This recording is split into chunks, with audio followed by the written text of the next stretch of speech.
আসসালামু আলাইকুম। অবিরাম বাংলার সংবাদে সবাইকে স্বাগত জানাচ্ছি। আমি মারিয়া চৌধুরী। শুরুতেই বিআরবি কেবল সংবাদ শিরোনাম। বিএনপি চেয়ারপারসন বেগম খালেদা জিয়ার হৃৎপিণ্ড ও ফুসফুসে সংক্রমণ, এভারকেয়ার হাসপাতালে 24 ঘন্টা নিবিড় পর্যবেক্ষণে।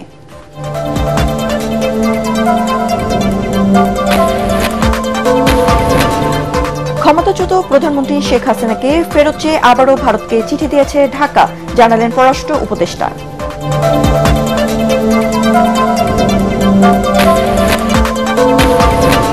এবং শীতের সবজিতে ভরে উঠেছে মুন্সিগঞ্জের হাট বাজার, টাটকা সবজির টানে আসছেন ক্রেতারা। জয়পুরহাটে আলু আবাদে ব্যস্ত চাষিরা, সার সংকটের অভিযোগ।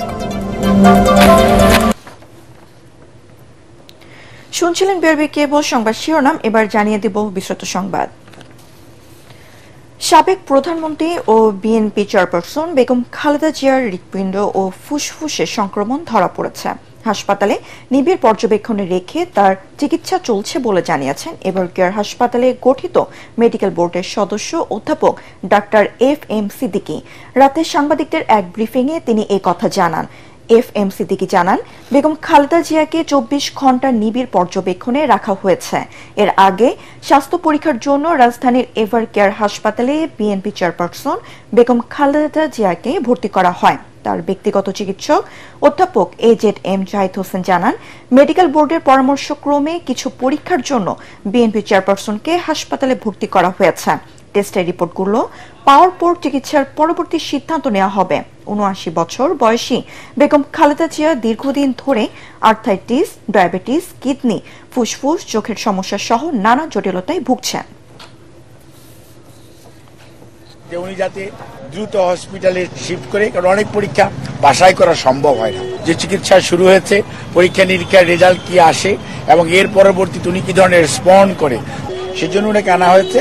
আমরা আশা করছি যে পরীক্ষা নিরীক্ষার পরবর্তীতে ওনার শারীরিক অবস্থার উন্নতির উপর ভিত্তি করে আমরা সিদ্ধান্ত নেওয়া যাবে, মেডিকেল বোর্ড সিদ্ধান্ত নেবে কবে নাগাদ ওনাকে হাসপাতাল থেকে বাসায় নিয়ে যাওয়া যাবে।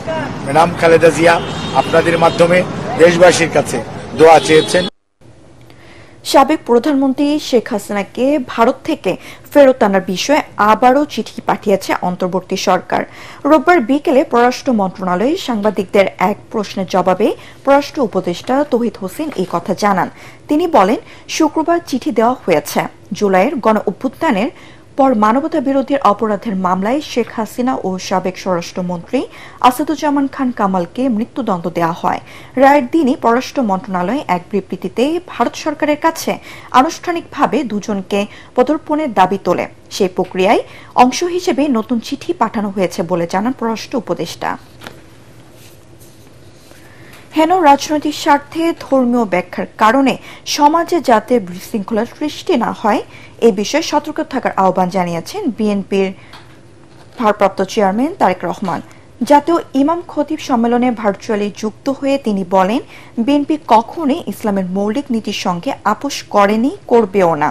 অনুষ্ঠানে জামায়াতের ডাক্তার শফিকুর রহমান বলেন, মানবিক সমাজ করতে কোরআনের আইন কায়েম করতে হবে। এনসিপির আহ্বায়ক নাহিদ ইসলাম বলেন, দেশ করতে শুধু রাজনৈতিক দল নয়, আলেম ওলামাদের ঐক্য গুরুত্বপূর্ণ। কামরুজ্জামান রাজীবের রিপোর্ট।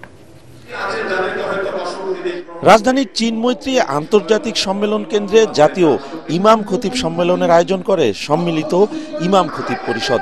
এতে বিএনপি, জামায়াত ইসলাম, এনসিপি সহ অন্যান্য রাজনৈতিক দলের শীর্ষ নেতা ও আলেম ওলামারা অংশ নেন। বক্তারা বলেন, নতুন বাংলাদেশ বিনির্মাণে আলেম ওলামাদের যথাযথ মূল্যায়ন করতে হবে। এতে আলেম ওলামাদের 7 দফা দাবিকে সমর্থন জানিয়ে এনসিপির আহ্বায়ক নাহিদ ইসলাম বলেন, দেশ গঠনের দায়িত্ব সবার, দেশকে এগিয়ে নিতে ঐক্যের বিকল্প নেই। আপনারা এসে সাথে দাঁড়িয়েছিলেন বলেই আমরা সফল হয়েছি। আমরা এখনো বিশ্বাস করি, বাংলাদেশকে এগিয়ে নিয়ে যেতে হলে, আমাদের শহীদদের আকাঙ্ক্ষার স্বপ্ন পূরণ করতে হলে আমাদের সেই ঐক্য প্রয়োজন। এ সময় জামায়াতের আমির ডাক্তার শফিকুর রহমান বলেন, আলেম সমাজ কারো করুণার পাত্র নয়, তাদের পূর্ণ মর্যাদা নিশ্চিত করতে হবে। এই দেশে আইন চলবে কোরআনের মতবাদে ইনশাআল্লাহ। কোরআন শুধু মানুষের সম্মানের গ্যারান্টি দেয় নাই, অধিকারের ওয়ারেন্টি দেয় নাই, কোরআন সমস্ত মখলুকাতের অধিকারের ওয়ারেন্টি দিয়েছে। সম্মেলনে লন্ডন থেকে ভার্চুয়ালি যোগ দেন বিএনপির ভারপ্রাপ্ত চেয়ারম্যান তারেক রহমান। প্রধান অতিথির বক্তব্যে তিনি বলেন, বিএনপি সবসময় ইসলামী মূল্যবোধের আলোকে রাষ্ট্র ব্যবস্থার পক্ষে। ধর্মের বিধিবিধান নিয়ে মতবিরোধ যাতে অনৈক্য সৃষ্টির কারণ না হয় সেদিকে সতর্ক থাকার আহ্বান জানান তিনি। বিএনপি কখনোই ইসলামের মূলনীতি কিংবা মৌলিক বিশ্বাসের সঙ্গে আপোষ করেনি, ইনশাল্লাহ ভবিষ্যতেও করবে না। ধর্মীয় ইস্যু নিয়ে বিরোধ কিংবা ভিন্ন মত অথবা হীন দলীয় রাজনৈতিক স্বার্থে ধর্মীয় বিধানের উদ্দেশ্যমূলক ব্যাখ্যা কখনো কখনো সমাজে অস্থিরতা সৃষ্টির কারণ হয়ে ওঠে। ইসলামের বিধিবিধান নিয়ে মতবিরোধ বা ভিন্নমত যাতে রাষ্ট্র এবং সমাজে ফিতনা সৃষ্টি কিংবা বিশ্বাসী সাধারণ মুসলমানদের মধ্যে অনৈক্যের সৃষ্টির কারণ না হয় এ বিষয়ে নিশ্চিত করতে নেতৃস্থানীয় ওলেমা মাশায়েখ, ইমাম, খতিবগণ উল্লেখযোগ্য ভূমিকা রাখতে পারেন। দেশ ও জনগণের স্বাধীনতা সুসংহত করতে আগামী নির্বাচন অত্যন্ত গুরুত্বপূর্ণ উল্লেখ করে আলেম সমাজের সমর্থন চান তারেক রহমান। দীর্ঘ ১.৫ দশকের তাবেদারি শাসন শোষণের মাধ্যমে আরো একবার প্রমাণিত হয়েছে, ঈমান, ইসলাম এবং দেশের স্বাধীনতা সার্বভৌমত্ব রক্ষা করতে হলে আমাদের ঐক্যের বিকল্প নেই। মহানবীর ন্যায়পরায়ণতার আদর্শে উজ্জীবিত একটি ইনসাফ ভিত্তিক বাংলাদেশ গড়ার লক্ষ্যে আগামী নির্বাচনে বিএনপি দেশের সকল সম্মানিত ইমাম, খতিব, মুয়াজ্জিন, আলেম ওলেমা, পীর, মাশায়েখদের দোয়া এবং সমর্থন চায়। জনগণের ভোটে বিএনপি দেশ পরিচালনার দায়িত্ব পেলে ইমাম খতিবদের জন্য স্থায়ী সম্মানী ভাতার ব্যবস্থা ও কল্যাণ ট্রাস্ট গঠনের ঘোষণা দেন তারেক রহমান। মাদ্রাসা শিক্ষার্থীকে কামরুজ্জামান রাজীব, এটিএন বাংলা, ঢাকা। ৩ দিনের রাষ্ট্রীয় সফর শেষে ঢাকা ছেড়েছেন ভুটানের প্রধানমন্ত্রী শেরিং তোবগে। সকালে ড্রুক এয়ারের একটি ফ্লাইটে সফরসঙ্গী সহ ঢাকা ছাড়েন তিনি। তাকে বিদায় জানাতে বিমানবন্দরে উপস্থিত ছিলেন পররাষ্ট্র উপদেষ্টা তৌহিদ হোসেন এবং বাণিজ্য ও বেসামরিক বিমান উপদেষ্টা শেখ বশির উদ্দিন। এ সময় তাকে সশস্ত্র সালাম জানায় সেনা সদস্যরা। এর আগে শনিবার সকালে ৩ দিনের রাষ্ট্রীয় সফরে বাংলাদেশে আসেন শেরিং তোবগে।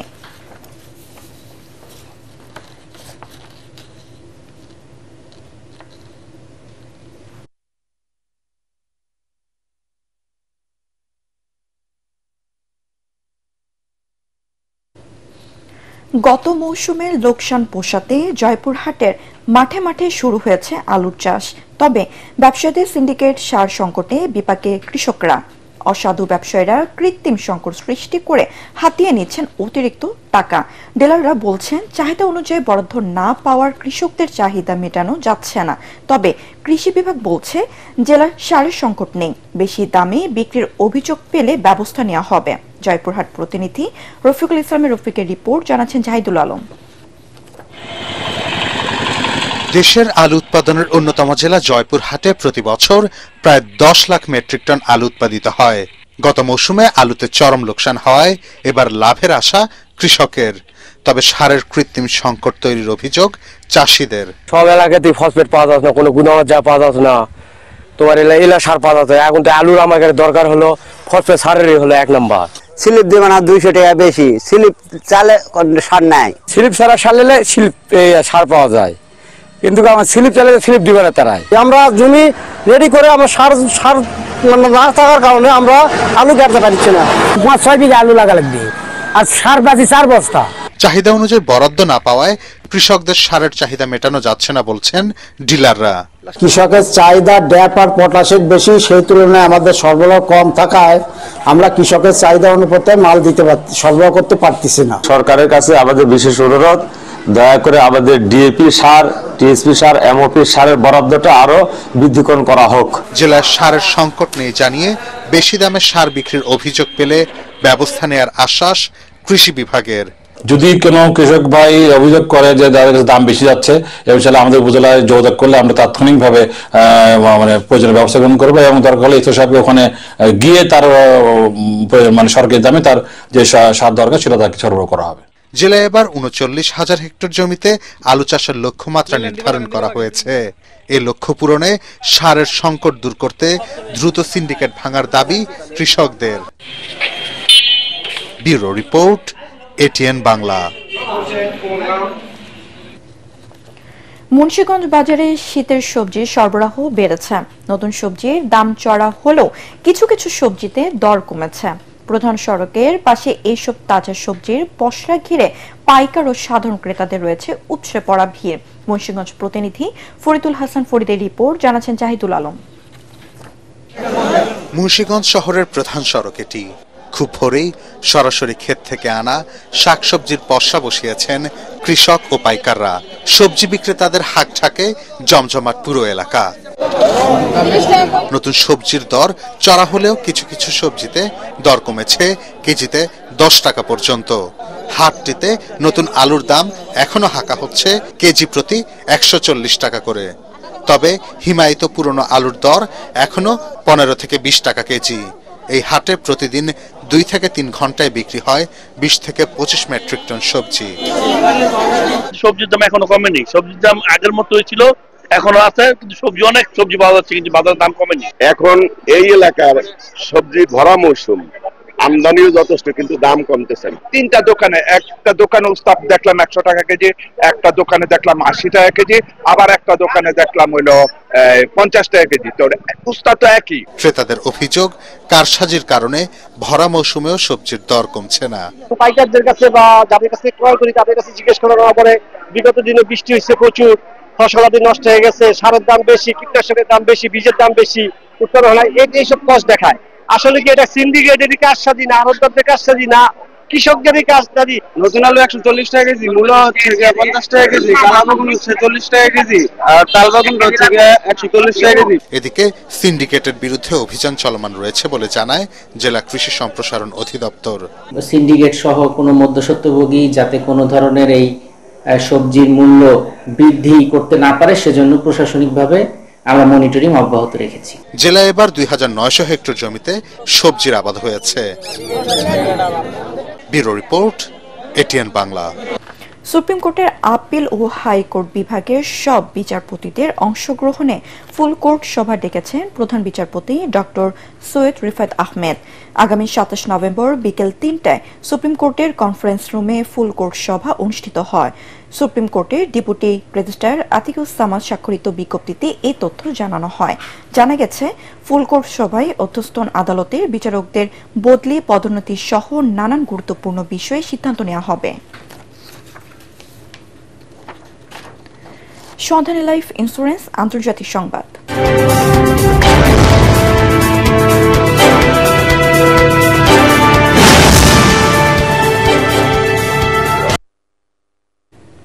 মুর্শিদাবাদে বাবরি মসজিদ নির্মাণের ঘোষণা দিয়েছেন পশ্চিমবঙ্গের ক্ষমতাসীন দল তৃণমূল কংগ্রেস। দলের বিধায়ক হুমায়ুন কবির ভারতীয় সংবাদ সংস্থা ANI-কে জানান, আগামী 6 ডিসেম্বর এর ভিত্তি প্রস্তর স্থাপন করা হবে। তিনি বলেন, এটির নির্মাণ শেষ হতে 3 বছর লাগবে। বিভিন্ন মুসলিম নেতা এই অনুষ্ঠানে যোগ দেবেন। বাবরি মসজিদ ধ্বংসের 33তম বার্ষিকীতে কেন্দ্র করে এই ঘোষণা দিয়েছেন তৃণমূল কংগ্রেসের এই নেতা। বর্তমানে এই ঘোষণাকে ঘিরে রাজ্যটিতে ব্যাপক রাজনৈতিক বিতর্ক চলছে। এরই মধ্যে এই ঘোষণা তীব্র সমালোচনা করেছেন বিজেপির মুখপাত্র ইয়াসির জিলানি। তিনি অভিযোগ করেন, ভোটের স্বার্থে সচেতনভাবে সাম্প্রদায়িক উত্তেজনা ছড়াচ্ছে তৃণমূল কংগ্রেস। এবার খেলার খবর।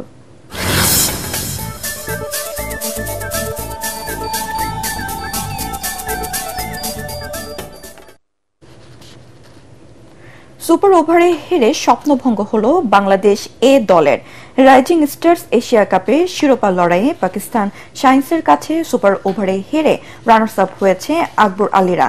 রোববার রাতে কাতারের দোহায় পাকিস্তানকে মাত্র 125 রানে আটকে দেন রিপন মন্ডল, রাকিবুল হাসানরা। জবাবে ব্যাটিং বিপর্যয়ের পর রিপন সাকলাইনদের কল্যাণে বাংলাদেশও সমান 125 রান করে টাই ম্যাচ করায় সুপার ওভারে। আউট হওয়ার আগে মাত্র 6 রানের পুঁজি পায় বাংলাদেশ। জবাবে 4 বলেই জয় পায় পাকিস্তান। রাইজিং স্টার্স এশিয়া কাপের প্রথম আসরে চ্যাম্পিয়ন্স হল পাকিস্তান শাইন্স। ইমার্জিং দলের হিসাবে এটি তাদের সর্বোচ্চ তৃতীয় এশিয়া কাপ শিরোপা। এর আগে প্রথম 6 আসরে টুর্নামেন্টটির নাম ছিল ইমার্জিং এশিয়া কাপ। শেষ করার আগে বিআরবি কেবল সংবাদ শিরোনাম আরও একবার।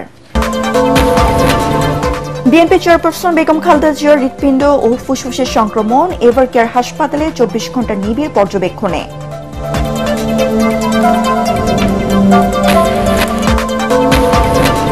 ক্ষমতাচ্যুত প্রধানমন্ত্রী শেখ হাসিনাকে ফেরত চেয়ে আবারও ভারতকে চিঠি দিয়েছে ঢাকা, জানালেন পররাষ্ট্র উপদেষ্টা।